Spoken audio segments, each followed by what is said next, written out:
Malam itu, hujan turun deras membasahi bumi, seolah langit ikut berduka. Di sebuah rumah tua yang berdiri di pinggiran desa, Brahma berlutut di sisi ranjang kakeknya yang sudah renta. Wajah sang kakek pucat, napasnya tersengal, namun sorot matanya masih menyala dengan api semangat yang tak padam. "Brahma," suaranya lirih namun tegas, "waktuku sudah hampir tiba. Ada sesuatu yang harus kau jaga." Brahma menggenggam tangan kakeknya erat, berusaha menahan air mata yang terus jatuh. "Kakek, jangan bicara seperti itu. Brahma masih butuh kakek, jangan tinggalkan Brahma," ucapnya dengan suara bergetar. Namun sang kakek hanya tersenyum tipis, seolah sudah berdamai dengan takdir. Dari bawah bantalnya, sang kakek mengeluarkan sebuah kain usang yang dibungkus rapi. Di dalamnya terdapat gulungan lontar kuno yang sudah berumur ratusan tahun. "Ini warisan keluarga kita, ajian lampah lumpuh. Dengan ajian ini, kau bisa membuat lawan tak berdaya, tanpa harus menumpahkan darah. Tapi ingat, Brahma, ini bukan untuk kesombongan, melainkan untuk melindungi yang lemah." Brahma tertegun, menatap lontar itu dengan perasaan bercampur aduk antara kagum dan takut. Ia masih mahasiswa biasa, mana mungkin ia bisa memikul tanggung jawab sebesar ini. Namun tatapan kakeknya penuh keyakinan, seakan yakin bahwa Brahma adalah penerus yang pantas.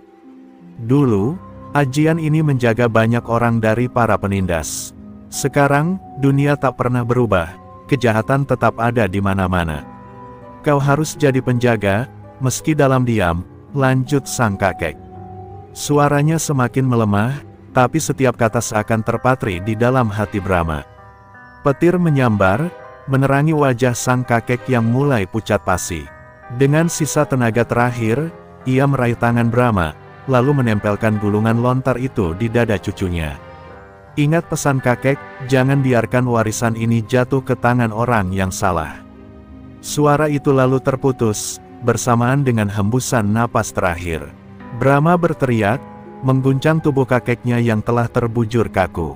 "Kakek, jangan tinggalkan Brahma." Air matanya pecah tanpa bisa ditahan. Malam itu, ia kehilangan satu-satunya keluarga yang ia punya, sekaligus menerima beban warisan yang begitu berat. Hujan terus mengguyur, seolah mengiringi kepergian sang kakek. Dalam kesedihan mendalam, Brahma menggenggam erat gulungan lontar itu di dadanya. Ia tidak tahu apa yang menantinya di masa depan, tapi di lubuk hatinya ia sadar, hidupnya tidak akan pernah sama lagi. Malam setelah pemakaman kakeknya, Brahma duduk sendirian di kamar. Gulungan lontar yang diwariskan kini tergeletak di atas meja kayu tua. Angin malam masuk lewat celah jendela, membuat lilin kecil bergoyang, seakan ikut berbisik. Brahma menatap lontar itu dengan hati yang diliputi rasa takut, takut pada tanggung jawab, dan takut pada rahasia besar yang kini dipikulnya seorang diri. Dengan tangan bergetar, ia membuka gulungan tersebut. Tulisan aksara Jawa kuno tergores indah di atas permukaan lontar, namun samar-samar bersinar seolah hidup.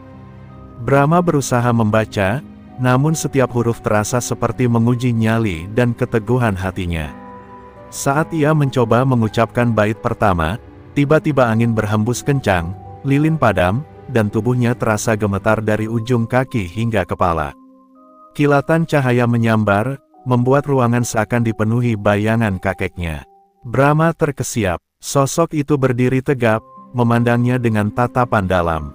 "Brahma, warisan ini bukan sekadar ilmu. Ajian lampah lumpuh akan menguji hatimu.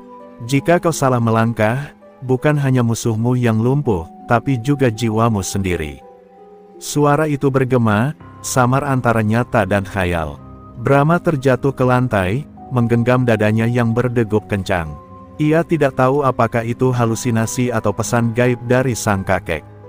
Namun kata-kata itu menancap dalam. "Ajian ini bisa menjadi anugerah sekaligus kutukan. Apakah aku benar-benar bisa menjaganya?" Gumamnya, hampir putus asa. Hari-hari berikutnya, Brahma mulai mencoba memahami isi lontar. Ia membaca setiap bait doa dan mantra dengan penuh kehati-hatian. Setiap kali ia mengucapkan mantra, tubuhnya diliputi sensasi aneh, seolah ada kekuatan besar yang mengalir melalui darahnya. Namun rasa takut tidak pernah hilang, ia merasa seolah ada mata tak kasat mata yang mengawasinya. Suatu malam, Brahma bermimpi aneh. Ia melihat kakeknya berdiri di tengah padang ilalang, menunjuk ke arah sebuah kota yang penuh kekacauan. Preman merajalela, orang-orang ketakutan, dan api membakar pasar. Di sanalah tugasmu, Brahma, suara kakek menggema. Jangan biarkan ketidakadilan tumbuh tanpa perlawanan. Brahma terbangun dengan keringat dingin membasahi tubuhnya. Nafasnya tersengal, namun hatinya terasa dipenuhi dorongan yang kuat. Ia tahu, warisan ini bukan kebetulan. Seolah-olah dunia sedang memanggilnya untuk segera bangkit, untuk melanjutkan jejak kakeknya. Dengan tekad yang mulai tumbuh, Brahma menggenggam lontar itu erat. Baiklah, Kek, jika ini memang jalanku, aku akan belajar. Aku akan menjaga warisanmu, dan aku akan melindungi mereka yang tak mampu melawan. Kata-kata itu terucap pelan, namun penuh janji. Malam itu, perjalanan Brahma sebagai pewaris ajian lampah lumpuh resmi dimulai. Hari-hari Brahma di kampus tak lagi sama sejak ia menerima warisan sang kakek.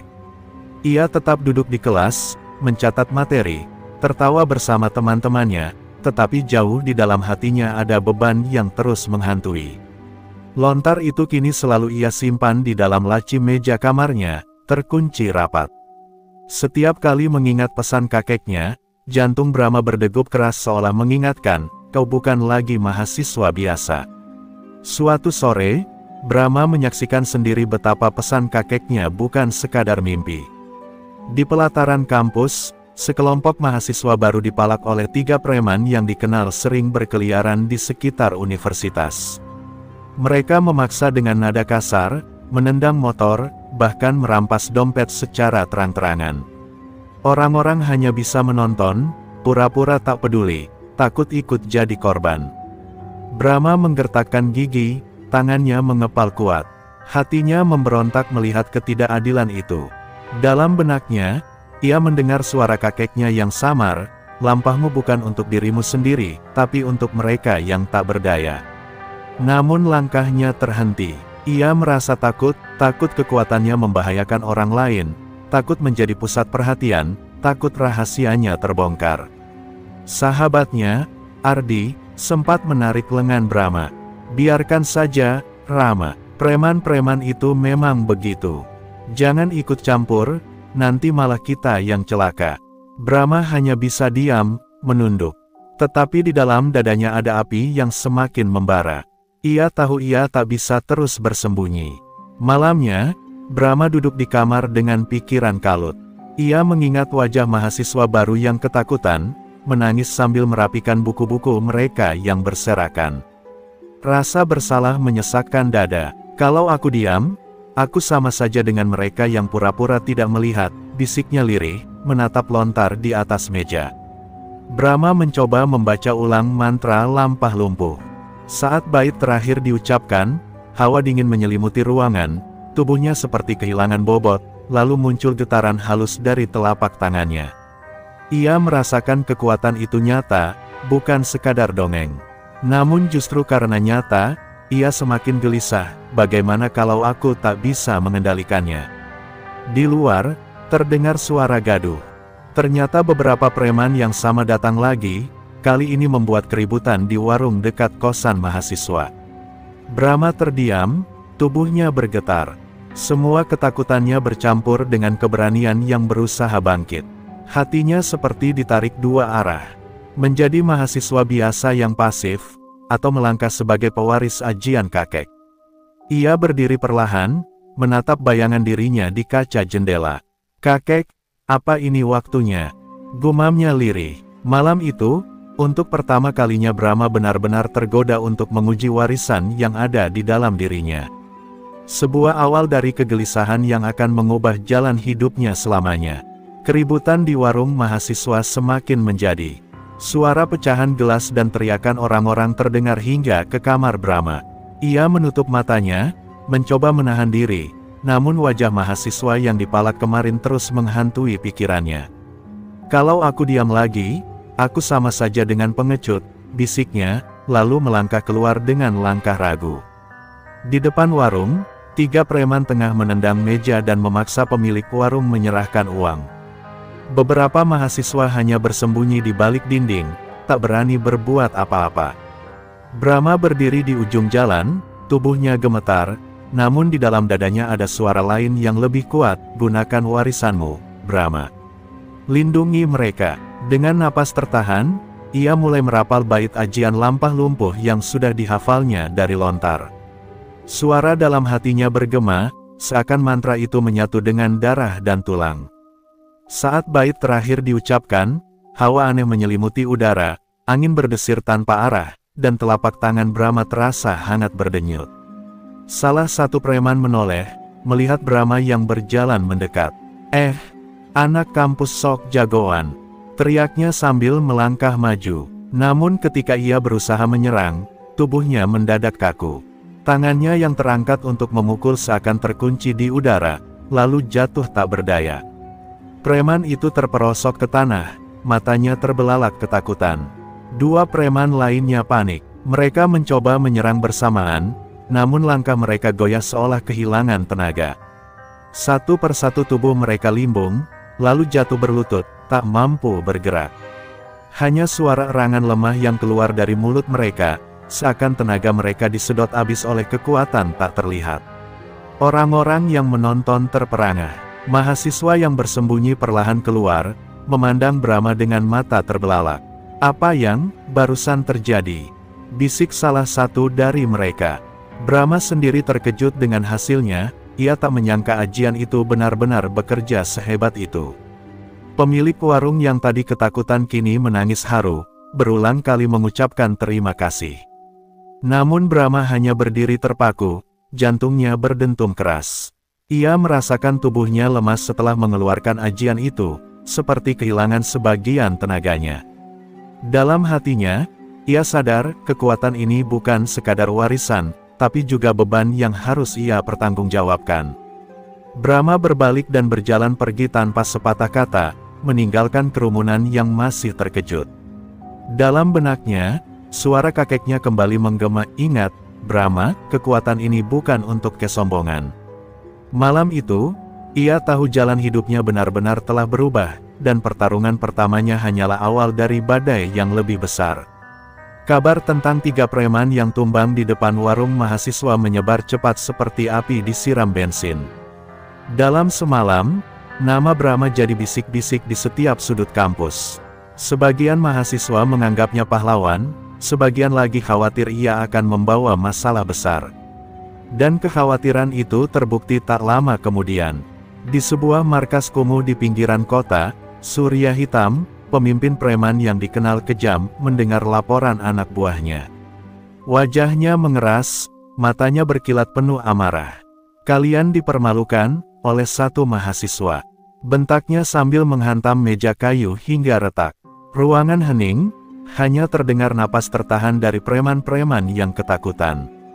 Surya Hitam bukan sekadar preman jalanan. Tubuhnya kekar, penuh tato, dan sorot matanya menyimpan dendam lama. Dengan nada dingin ia berucap, "Cari anak itu. Aku ingin tahu siapa dia, dan aku ingin dia berlutut di hadapanku." Tidak ada yang boleh mempermalukan nama Surya Hitam. Sementara itu, Brahma mencoba kembali ke rutinitas kuliahnya. Ia berusaha bersikap normal, duduk di kelas, bercanda dengan Ardi, dan seolah melupakan apa yang terjadi.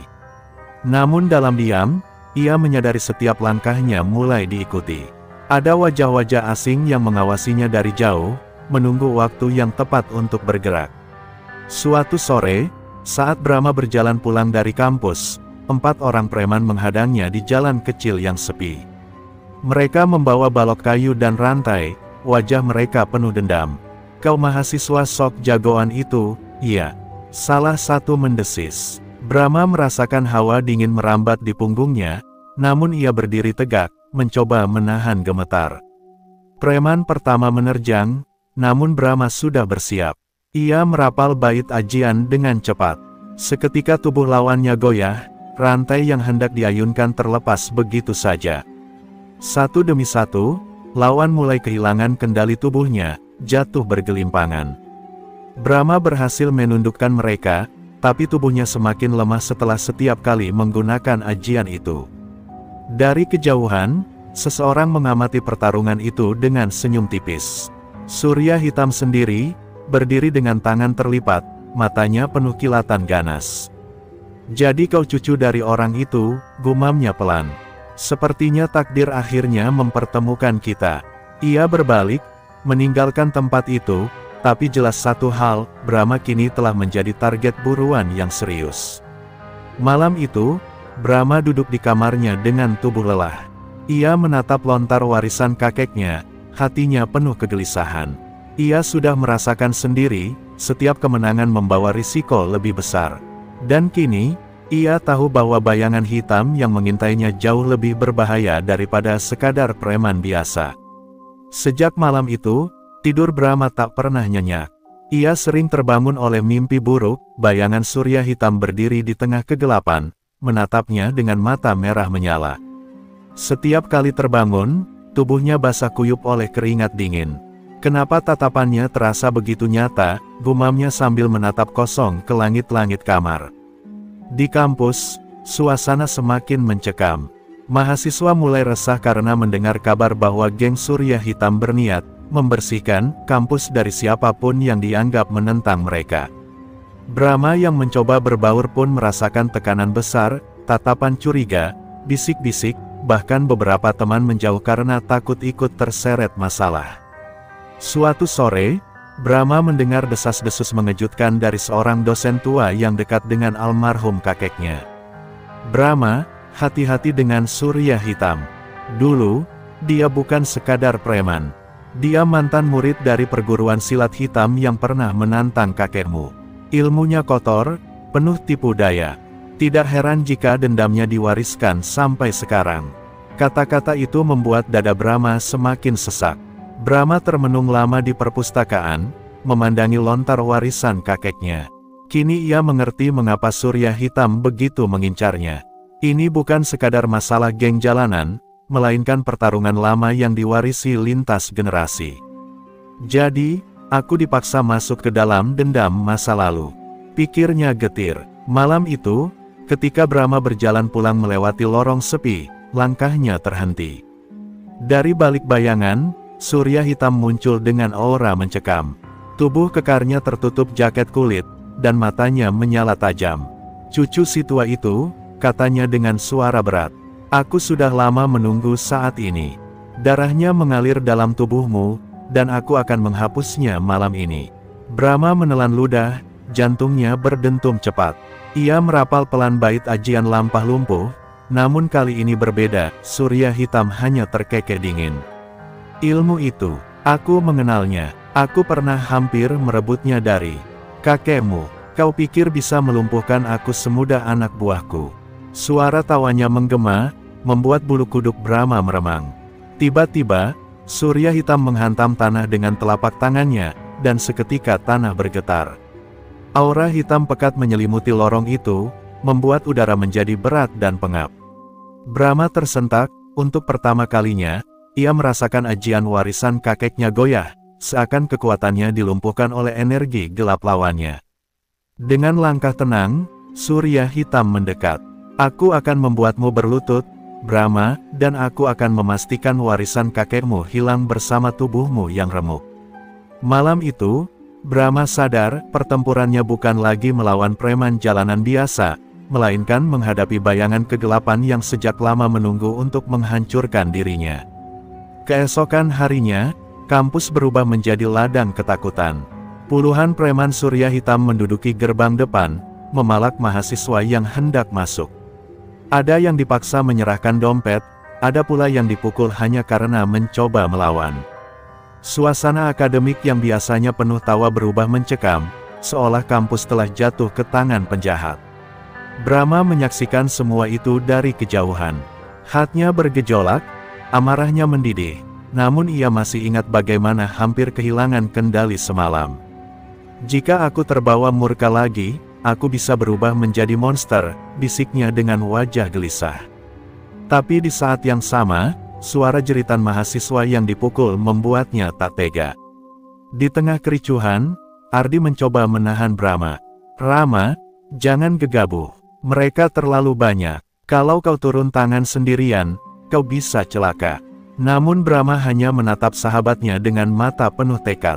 "Kalau aku diam, siapa lagi yang akan melindungi mereka? Aku tidak bisa terus lari." Brahma maju perlahan, menembus kerumunan.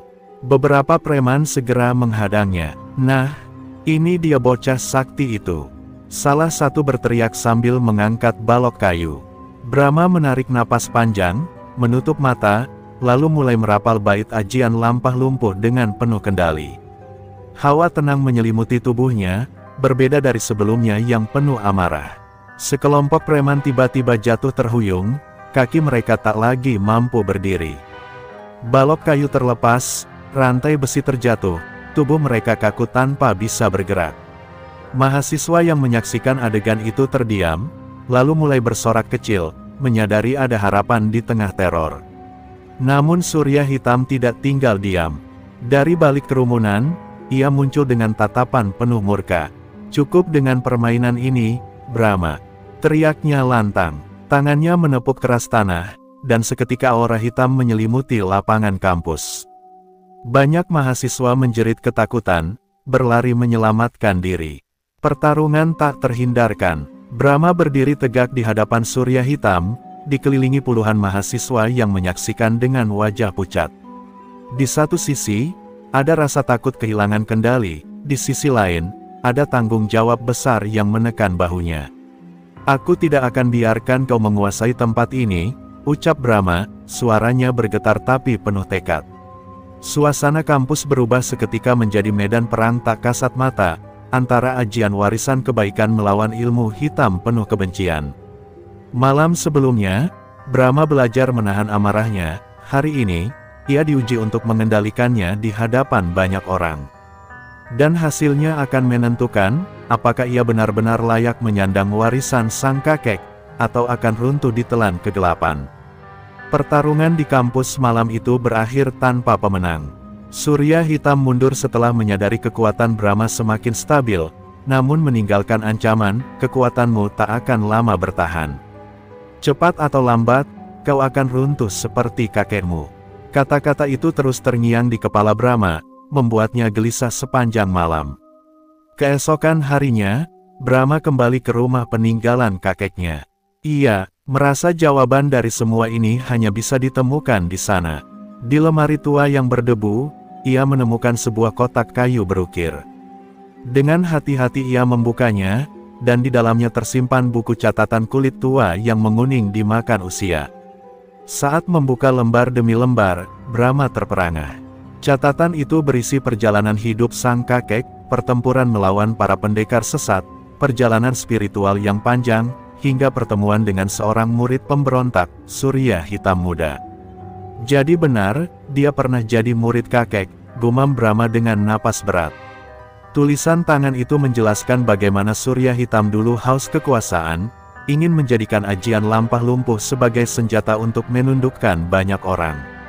Namun kakeknya menolak, mengusirnya, dan sejak saat itu dendam Surya Hitam tak pernah padam. "Inilah warisan dendam yang harus kutanggung." Brahma menutup mata, merasakan beratnya beban itu. Malam semakin larut, namun Brahma terus membaca. Ia menemukan bagian yang membuat bulu kuduknya merinding. Kakeknya menulis bahwa lampah lumpuh punya sisi gelap, jika digunakan dalam amarah, ajian itu bisa melumpuhkan jiwa penggunanya sendiri. "Itu sebabnya aku hampir kehilangan kendali waktu itu," bisiknya, teringat saat tubuhnya hampir dikuasai murka. Tiba-tiba, selembar kertas kecil jatuh dari sela-sela buku. Kertas itu berisi peta samar menuju sebuah tempat di hutan lereng gunung. Di bawahnya tertulis pesan singkat, "Jika aku tiada, cucuku harus datang ke sini.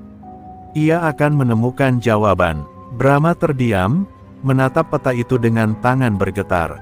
Hatinya diliputi rasa takut dan ragu. Perjalanan itu bisa membawanya pada kebenaran, atau malah membuka pintu bahaya yang lebih besar. Namun tatapan wajah kakeknya terbayang lagi, penuh keyakinan. "Jika aku tidak melangkah, aku akan selamanya dibayangi surya hitam, ucapnya dengan nada mantap.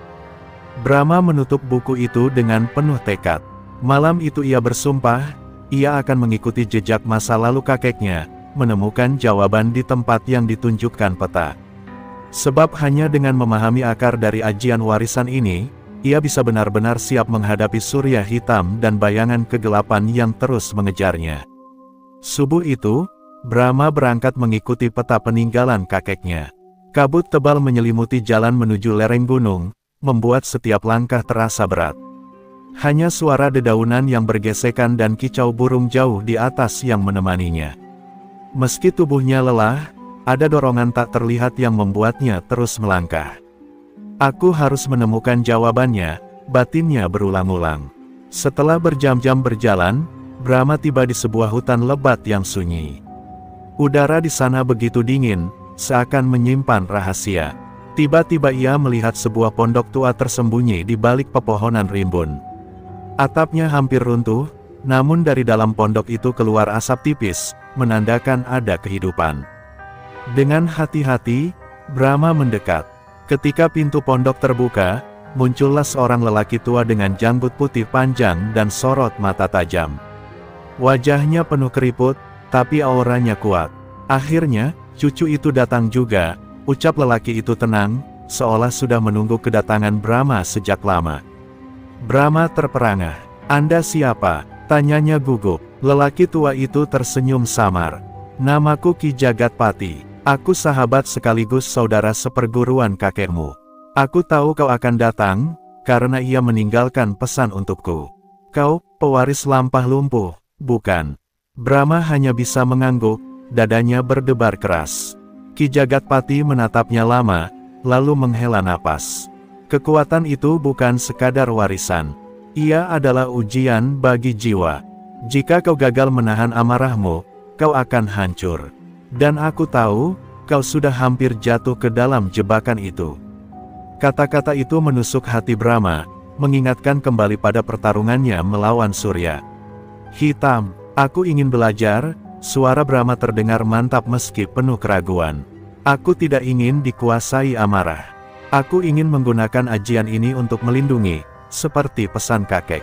Ki Jagatpati tersenyum kecil, lalu berjalan keluar pondok. Kalau begitu, ikuti aku. Perjalananmu baru saja dimulai. Mereka menuruni jalan setapak menuju sebuah tanah lapang tersembunyi di tengah hutan.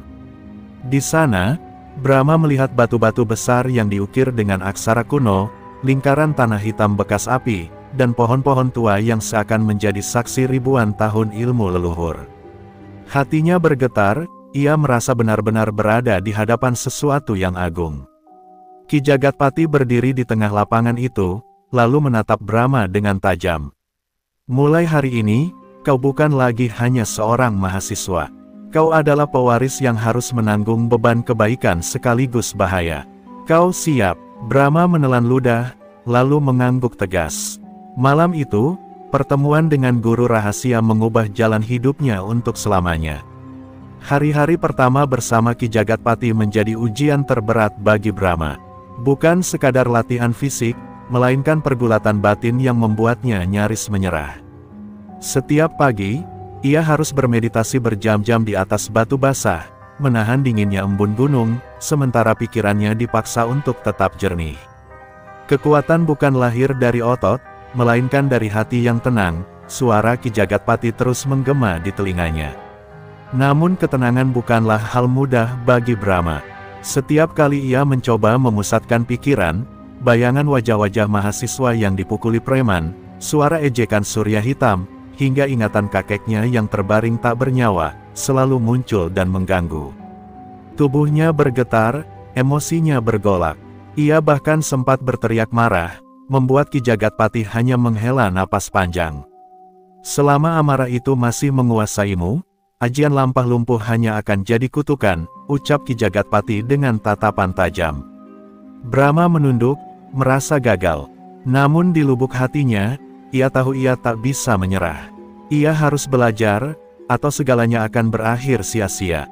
Selain latihan batin, Ki Jagatpati juga melatih tubuh Brahma. Ia dipaksa menapaki jalur licin di tepi tebing dengan mata tertutup, membawa kendi berisi air tanpa menumpahkan setetes pun.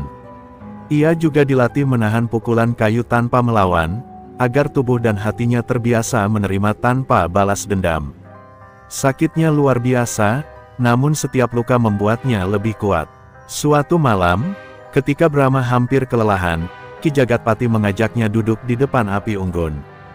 Kekuatan yang besar selalu datang bersama beban yang besar pula, ucapnya lirih.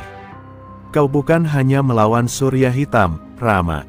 Kau melawan sisi tergelap dari dirimu sendiri. Kata-kata itu membuat Brahma terdiam lama, seakan membuka kunci kesadarannya. Keesokan harinya, sesuatu mulai berubah. Saat ia bermeditasi di atas batu, pikirannya lebih tenang.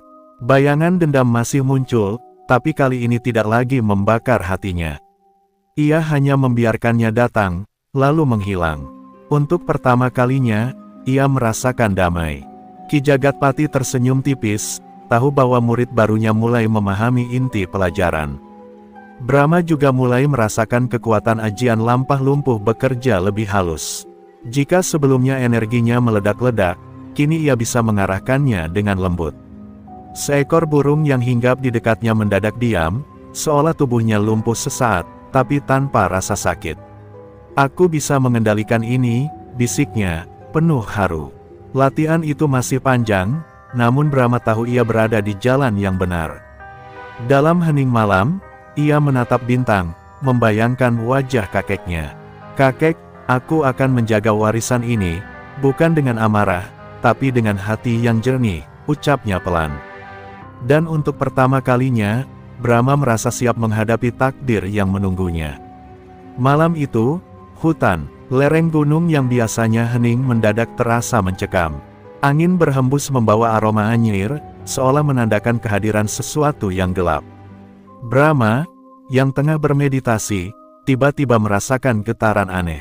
Matanya terbuka, dan jantungnya berdegup cepat. Guru, ada sesuatu mendekat, ucapnya lirih. Ki Jagatpati yang duduk bersila tak jauh darinya mengangguk pelan. Itu dia, bayangan yang sudah lama kucurigai. Surya hitam mulai mencium jejakmu. Tatapannya menajam ke arah kegelapan hutan. Dalam diam, ia merapal mantra perlindungan, membuat lingkaran tanah lapang mereka bergetar lembut, seolah menolak sesuatu yang jahat. Dari kejauhan, terdengar tawa dingin. Hahaha, jadi ini tempatmu bersembunyi, Brahma. Suara surya hitam menggema, membuat bulu kuduk Brahma berdiri. Dari balik pepohonan, sosok itu muncul dengan jubah hitam berkibar, matanya merah menyala penuh kebencian. Di belakangnya, belasan pengikut dengan wajah garang ikut serta. Brahma spontan berdiri, darah mudanya mendidih. Tapi Ki Jagatpati mengangkat tangan, menahannya. Jangan terburu nafsu. Kau belum siap menghadapi dia. Dengarkan baik-baik, Rama, malam ini bukan waktunya kau bertarung. Kau harus belajar membaca musuh, bukan hanya melawannya. Kata-kata itu menusuk, membuat Brahma menahan diri meski hatinya ingin meledak. Surya hitam melangkah maju, tatapannya penuh penghinaan. Kau pikir bisa bersembunyi dengan ajian warisan itu? Kakekmu dulu pun tidak mampu menundukkanku. Dan kau, hanya anak ingusan yang mencoba bermain di gelanggang para pendekar. Tawa sinisnya mengguncang hutan, membuat daun-daun berguguran. Brahma menggertakkan gigi, hampir tak mampu menahan amarah. Namun kali ini, ia ingat pelajaran Ki Jagatpati, kendalikan hati. Ia menarik napas dalam, menatap surya hitam dengan mata tenang. Aku mungkin belum sekuat kakekku, tapi aku tidak akan mundur. Kau tak akan lagi bisa menguasai hidup orang lain. Ucapannya tegas, meski tubuhnya bergetar. Ki Jagatpati berdiri perlahan, auranya memancar bagai cahaya rembulan. Surya hitam, jika kau benar-benar ingin menguji muridku, datanglah saat ia telah siap. Untuk sekarang, pergilah, atau aku sendiri yang akan menahanmu. Nada suaranya dalam, penuh wibawa, membuat udara sekeliling terasa berat. Surya hitam menyipitkan mata, lalu tertawa terbahak. Baiklah, aku akan menunggu. Tapi ingat, Brahma, setiap hari yang kau habiskan berlatih, adalah hari yang membuatmu semakin dekat pada kehancuranmu sendiri. Ia berbalik, menghilang ke dalam kegelapan bersama para pengikutnya. Brahma berdiri kaku, dadanya sesak, menyadari bahwa perang besar itu semakin dekat. Malam itu, Brahma tidak bisa tidur. Bayangan tatapan merah surya hitam terus menghantuinya, bercampur dengan suara tawa sinis yang menusuk telinga. Ia merasa marah, takut, sekaligus putus asa. Namun di tengah kekacauan batinnya, ia teringat wajah Ki Jagatpati yang tenang seperti air, seolah tidak gentar sedikit pun menghadapi kegelapan. Mengapa aku tidak bisa seperti beliau? Batinnya bergetar. Pagi harinya, Ki Jagatpati mengajaknya ke sebuah jurang dalam yang dialiri sungai deras di bawahnya. Hari ini kau akan belajar mengendalikan api di dalam dirimu, ucapnya. Brahma kebingungan. Ki Jagatpati lalu memberikan perintah mengejutkan, kau harus bermeditasi di tepi jurang, tepat di atas arus deras itu. Jika hatimu goyah, kau akan jatuh. Brahma menelan ludah. Angin jurang berhembus kencang, membuat tubuhnya goyah setiap kali mencoba duduk bersila. Bayangan jatuh ke dasar sungai menghantui pikirannya. Namun ia memaksa dirinya untuk diam, menarik napas panjang, dan memusatkan pikiran pada ajaran gurunya, kendalikan hati, bukan amarah. Ketika ia mulai menemukan ketenangan, tiba-tiba Ki Jagatpati menguji dengan cara tak terduga. Ia melemparkan batu besar ke arah Brahma. Refleks, Brahma bangkit, hampir terpeleset ke jurang. Kenapa, Guru? Teriaknya panik. Ki Jagatpati menjawab tegas, karena musuh tidak akan pernah memberimu waktu untuk tenang. Kau harus menemukan damai bahkan di tengah serangan. Brahma menutup mata lagi, mencoba kembali duduk meski tubuhnya gemetar.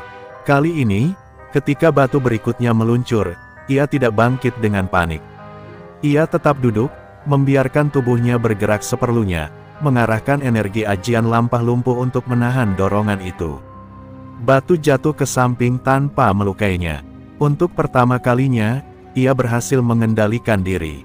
Peluh bercucuran, tapi hatinya justru terasa ringan. Aku benar-benar bisa mengendalikan ini, bisiknya lirih. Ki Jagatpati hanya mengangguk kecil, senyum tipis terukir di wajahnya. Itulah api yang terkendali. Ingatlah, Rama, amarah memang bisa membakar musuhmu, tapi kendali akan membuatmu bertahan. Hari demi hari, Brahma terus mengulang latihan itu. Setiap kali angin jurang mengguncang, setiap kali batu dilemparkan, ia belajar menjaga ketenangan. Hingga akhirnya, tubuh dan jiwanya selaras, bagai air yang mengalir namun mampu menghancurkan batu. Api yang dulu menguasainya kini mulai tunduk pada kemauannya sendiri. Malam itu, Brahma berdiri di tepi jurang, menatap bintang. Hatinya damai, meski bayangan surya hitam masih menunggu di kejauhan.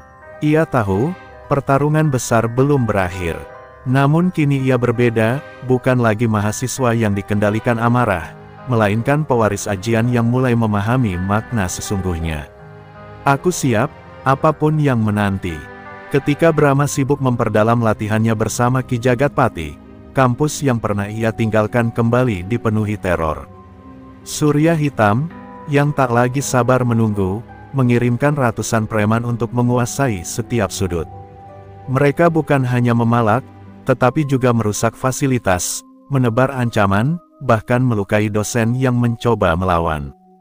Suasana kampus berubah menjadi neraka yang tak beraturan. Mahasiswa hidup dalam ketakutan. Banyak yang memilih tidak datang kuliah, sebagian lagi hanya bisa menunduk ketika preman berkeliaran. Ardi, sahabat Brahma, menyaksikan semua itu dengan hati terbakar. Ia berulang kali mencoba menghubungi Brahma, namun sinyal di hutan tempat Brahma berlatih sulit dijangkau. Rama, cepatlah kembali. Kami tidak bisa menahan mereka sendirian, gumamnya dengan mata merah menahan amarah. Di sisi lain, surya hitam berdiri di tengah lapangan kampus dengan penuh kesombongan. Inilah yang seharusnya terjadi. Tanpa Brahma, kalian semua hanyalah domba-domba lemah yang bisa kujadikan budak. Tawa dinginnya menggema, sementara mahasiswa hanya bisa saling berpegangan, berdoa dalam hati agar ada keajaiban. Sementara itu, Jauh di hutan, Brahma merasakan kegelisahan yang tak biasa. Saat bermeditasi, ia melihat kilasan wajah Ardi yang berdarah, jeritan mahasiswa, dan kampusnya yang terbakar. Ia terbangun dengan tubuh gemetar. "Guru, sesuatu terjadi di kampus. Aku harus kembali." Suaranya pecah, penuh kecemasan. Ki Jagatpati menatapnya dalam-dalam. "Inilah ujian sesungguhnya, Rama. Kau sudah belajar mengendalikan api dalam dirimu. Sekarang waktunya kau membawa kendali itu ke medan sebenarnya. Tapi ingat, jangan terjebak pada amarah. Jika kau kalah pada dirimu sendiri, Surya Hitam akan menang tanpa harus bertarung." Dengan restu gurunya, Brahma segera menuruni hutan, menempuh perjalanan panjang kembali ke kota.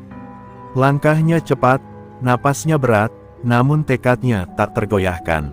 Dalam hatinya, ia hanya memikirkan satu hal, melindungi orang-orang yang ia sayangi, meski harus mempertaruhkan nyawanya.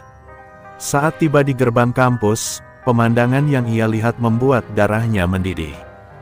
Gedung penuh coretan, kaca pecah berserakan, dan mahasiswa ditahan seperti tawanan.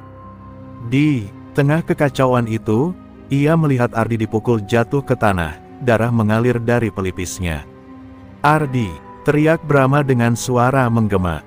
Semua mata menoleh. Preman-preman terdiam sejenak, sebelum tawa sinis Surya Hitam pecah. "Akhirnya kau datang juga, pewaris lemah. Aku sudah menunggumu." Brahma melangkah maju, matanya penuh api, namun api yang kini terkendali, bukan lagi murka buta. Malam itu, perang yang sebenarnya baru saja dimulai. Brahma berdiri tegak di tengah lapangan kampus yang porak-poranda.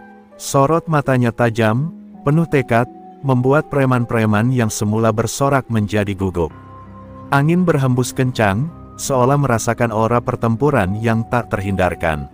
Surya Hitam maju selangkah, bibirnya menyeringai. "Kau pikir latihan kilatmu cukup untuk menandingi aku, Brahma?" Mahasiswa yang disandera mulai berbisik-bisik, sebagian berteriak memberi semangat. Ardi yang terluka parah berusaha bangkit, meski tubuhnya goyah. "Rama, tunjukkan pada mereka, kau bukan hanya pewaris, tapi pelindung kami." Suaranya lemah, namun cukup untuk membuat hati Brahma semakin membara. Surya Hitam merapal mantra, dan seketika langit di atas kampus menjadi gelap. Kilatan petir menyambar, tanah bergetar, lalu bayangan hitam menjalar di sekelilingnya bagai kabut beracun. Preman-premannya bersorak, merasa yakin pemimpin mereka tak terkalahkan. Namun Brahma tetap diam, menarik napas panjang, merasakan tenang yang diajarkan Ki Jagatpati. Dengan lirih ia merapal ajian lampah lumpuh. Kali ini, bukan dengan amarah, melainkan dengan kendali penuh. Hawa putih lembut melingkupi tubuhnya, berlawanan dengan aura hitam Surya Hitam. Preman-preman yang berdiri terlalu dekat mendadak jatuh terhuyung, kaki mereka kaku seakan membeku. Mahasiswa terperangah, melihat kekuatan itu bekerja tanpa ledakan murka. Pertarungan pun dimulai. Surya Hitam meluncur cepat, tangannya memancarkan energi hitam pekat. Brahma menangkis dengan telapak tangan, ledakan cahaya dan kegelapan saling bertubrukan, menghasilkan getaran yang memecahkan kaca gedung-gedung di sekitar. Mahasiswa menjerit, berlarian mencari perlindungan, tapi mata mereka tak bisa lepas dari dua sosok yang bertarung bagai dewa dan iblis. Brahma sempat terpental, tubuhnya menghantam dinding kelas hingga retak. Darah mengalir dari sudut bibirnya, namun ia bangkit lagi. "Aku tidak akan jatuh, bukan di hadapan teman-temanku," teriaknya. Ia kembali merapal mantra, dan cahaya putih semakin terang, membuat Surya Hitam meringis sejenak. Surya Hitam lalu mengerahkan jurus pamungkas, bayangan hitam menjelma menjadi tangan raksasa yang mencoba meremas tubuh Brahma. Namun kali ini Brahma sudah siap. Ia menutup mata, menggabungkan seluruh kendali yang ia pelajari. Dengan satu hentakan kaki ke tanah, ajian lampah lumpuh memancar hebat, melumpuhkan bayangan itu hingga hancur berderai. Sorak mahasiswa menggema, meski pertarungan belum berakhir. Brahma dan Surya Hitam berdiri saling berhadapan, napas terengah, mata saling menatap penuh kebencian dan tekad. Malam itu, kampus menjadi saksi duel dua generasi, warisan kebaikan melawan dendam yang membusuk. Dan hasilnya akan menentukan masa depan banyak jiwa. Pertarungan terus berlanjut, semakin sengit. Setiap kali surya hitam melancarkan serangan, Brahma menangkis dengan cahaya ajian lampah lumpuh yang kini lebih stabil. Namun tenaga keduanya tampak seimbang, dan perlahan tubuh Brahma mulai kelelahan. Keringat bercucuran, napasnya berat, sementara surya hitam masih tertawa penuh keyakinan. "Ajian itu akan menggerogotimu, Brahma," teriak surya hitam, suaranya menggema. "Kau hanya mempercepat kehancuranmu sendiri, sama seperti kakekmu yang akhirnya roboh di tanganku." Kata-kata itu menghantam hati Brahma lebih keras dari pukulan manapun. Ia nyaris goyah, tapi tiba-tiba sesuatu bergetar di dalam saku bajunya. Brahma merogoh dan menemukan buku catatan peninggalan kakeknya, yang tanpa sadar selalu ia bawa. Lembaran terakhir yang selama ini tak pernah terbuka kini terlepas sendiri, tertiup angin dan jatuh di hadapannya. Dengan cepat ia meraihnya, dan matanya terbelalak membaca tulisan tangan kakeknya. "Lampah lumpuh bukan untuk melumpuhkan musuh, tapi untuk menghentikan kebencian yang mengikat jiwa." Hatinya bergetar hebat. Selama ini ia hanya berpikir untuk mengalahkan surya hitam dengan kekuatan yang sama besar. Tapi pesan itu membuka matanya, kekuatan warisan ini bukan sekadar senjata, melainkan penawar kegelapan. Brahma menutup mata, lalu mengatur napasnya, mencoba meresapi makna terdalam ajian itu. Surya hitam yang melihatnya hanya semakin marah. "Berdoalah sebanyak yang kau mau, Brahma. Malam ini adalah akhir hidupmu." Ia melompat, menghantamkan tinjunya yang diselimuti kabut hitam pekat. Namun tepat sebelum tinju itu mengenai, Brahma membuka mata, sorotnya jernih, penuh cahaya yang tak lagi goyah. Dengan lembut ia mengangkat tangannya, bukan untuk menyerang, melainkan untuk menahan. Ajian lampah lumpuh mengalir bukan sebagai serangan, melainkan sebagai gelombang tenang yang memancar. Tubuh surya hitam mendadak berhenti, bukan karena lumpuh fisik, melainkan karena jiwanya seakan terkunci. Bayangan hitam di sekelilingnya buyar, lenyap seperti asap tertiup angin. Suasana kampus mendadak hening. Mahasiswa yang semula berteriak panik kini terdiam, menatap adegan itu dengan mata membesar. Brahma berdiri tegak, cahaya putih lembut menyelimutinya, sementara surya hitam tampak terhenti di depan, wajahnya pucat, matanya berkedip penuh kebingungan. "Aku tidak akan membunuhmu, surya hitam," ucap Brahma dengan suara yang dalam. "Tapi aku akan memutus rantai kebencian yang membuatmu menjadi monster." Suara itu menggetarkan setiap hati yang mendengarnya. Malam itu, rahasia terakhir kakeknya terkuak, bahwa ajian warisan ini bukan sekadar untuk melumpuhkan tubuh, melainkan untuk membebaskan jiwa dari belenggu kegelapan. Tubuh surya hitam gemetar ketika gelombang putih ajian lampah lumpuh melingkupinya. Wajahnya yang tadinya penuh amarah kini berubah pucat, matanya berkedip cepat seakan melihat kembali masa lalunya. Dalam sorot mata itu, Brahma bisa merasakan kepedihan yang dalam, dendam panjang yang lahir dari pengkhianatan, penolakan, dan rasa haus kuasa yang tak pernah terpenuhi. Aku tidak butuh belas kasihanmu, Brahma," teriak surya hitam dengan suara bergetar. Namun langkahnya melemah, seolah energi kegelapan yang selama ini menopang tubuhnya mulai menguap. Preman-preman yang ada di sekeliling kampus pun terjatuh satu persatu, kehilangan tenaga, seakan ikatan gelap yang menguasai mereka ikut terputus. Brahma mendekat perlahan, napasnya masih berat, tapi sorot matanya tenang. Ini bukan tentang belas kasihan. Ini tentang menghentikan rantai kebencian yang telah merusak terlalu banyak orang. Kata-kata itu meluncur tenang, tapi bagai petir menyambar hati surya hitam. Sosok yang selama ini begitu angkuh kini menunduk, wajahnya dipenuhi keraguan. Namun tiba-tiba, amarah terakhirnya meledak. "Tidak, aku tidak bisa menerima ini." Surya hitam mengerahkan sisa tenaganya, meluncur dengan teriakan membahana, mencoba menghantam Brahma dengan pukulan pamungkas. Mahasiswa menjerit, Ardi berteriak panik, "Rama!" Tapi Brahma tetap tidak bergeming. Ia menutup mata, merapal ajian sekali lagi, kali ini dengan sepenuh hati. Cahaya putih membungkus tubuhnya, bukan sebagai tameng, melainkan pelukan energi yang menenangkan. Saat pukulan surya hitam mendarat, ia seolah menghantam lautan luas, energinya buyar, tubuhnya terpental ke tanah, lumpuh tanpa daya. Hening, seluruh kampus seakan menahan napas. Surya hitam terbaring, lemah, matanya kosong, air mata tipis mengalir di sudut. Kau, sama seperti gurumu dulu, selalu memilih cahaya, bisiknya lirih sebelum akhirnya pingsan. Aura kegelapan yang menyelimutinya menghilang sepenuhnya, hanya menyisakan tubuh renta yang rapuh. Mahasiswa yang menyaksikan adegan itu berteriak penuh haru. Beberapa menangis, sebagian lain berlari memeluk satu sama lain. Ardi dengan tubuh penuh luka mendekat, menepuk bahu Brahma. Kau berhasil, Rama, kau bukan hanya melindungi kami, kau menyelamatkan jiwa yang hilang. Brahma menunduk, air matanya jatuh, menyadari betapa berat warisan yang kini ia pikul. Malam itu, kampus kembali dalam keheningan.